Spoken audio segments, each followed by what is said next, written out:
টাঙ্গাইল এক মধুপুর ধনবাড়ী আসনে ধানের শীষের প্রাথমিক মনোনয়নপ্রাপ্ত প্রার্থী পরিবর্তন করে কেন্দ্রীয় বিএনপির নির্বাহী কমিটির সদস্য জিয়া ফাউন্ডেশনের পরিচালক জাতীয়তাবাদী আইনজীবী ফোরামের নেতা অ্যাডভোকেট মোহাম্মদ আলীকে দলীয় মনোনয়ন দেওয়ার দাবিতে মধুপুর বিএনপির একাংশ মনোনয়ন ঘোষণার পর থেকে মিছিল, মিটিং ও সমাবেশ সহ বিভিন্ন কর্মসূচি অব্যাহত রেখেছে।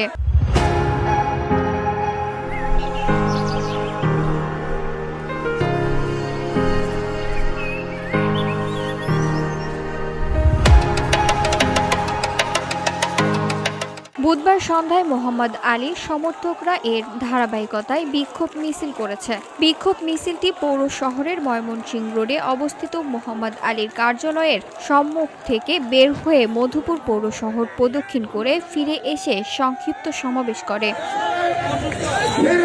সমাবেশে মোহাম্মদ আলীর সমর্থকদের সমন্বয়ক সাবেক বিএনপির নেতা আনোয়ার হোসেন বক্তব্য রাখেন। এ সময় উপস্থিত ছিলেন মধুপুর উপজেলা বিএনপির সাবেক সহসভাপতি জয়নাল আবেদিন খান বাবলু, পৌর বিএনপির সাবেক সাধারণ সম্পাদক আব্দুল লতিফ পান্না, যুবদলের সাবেক আহ্বায়ক আব্দুল মান্নান।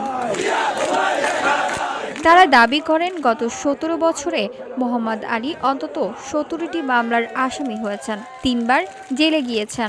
দলের জন্য তিনি নিবেদিত এবং এলাকার সন্তান হিসেবে তিনি জনপ্রিয়তার শীর্ষে। তবুও তাকে মনোনয়ন দেওয়া হয়নি। যাকে মনোনয়ন দেওয়া হয়েছে তিনি বিগত দিনের মাঠে ছিলেন না। তাকে মনোনয়ন দিয়ে এই আসনকে মূলত হারানোর আয়োজন করা হয়েছে। তারা দাবি করেন, আসনটি পেতে হলে এই মনোনয়ন বাতিল করে পুনরায় অ্যাডভোকেট মোহাম্মদ আলীকে ধানের শীষের মনোনয়ন দেওয়া হোক।